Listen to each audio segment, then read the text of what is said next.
अस्सलाम वालेकुम, आप देख रहे हैं सराय न्यूज और मैं हूं आमना। आइए नजर डालते हैं आज की अहम खबरों पर। फेरी लैंडमार्क की खोहार का गरीब, यतीम और सफ़ेद पोश तबके के लिए खसूसी ऐलान।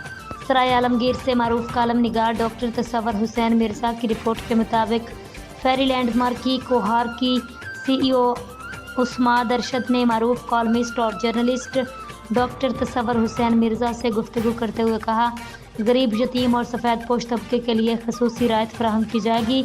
ताहम इस दौरान म्यार और हिफ्ज़ान सेहत के असूलों पर किसी किस्म का समझौता नहीं किया जाएगा।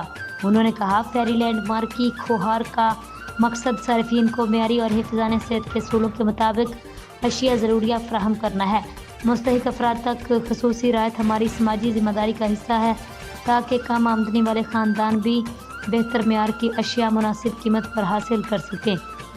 उस्माद अरशद ने मज़ीद कहा, कारोबार के साथ साथ मुआशरे के कमज़ोर और मुस्तहिक तबकात का ख्याल रखना भी हमारी जिम्मेदारी है। इस सिलसिले में हर मुमकिन तावन जारी रखा जाएगा।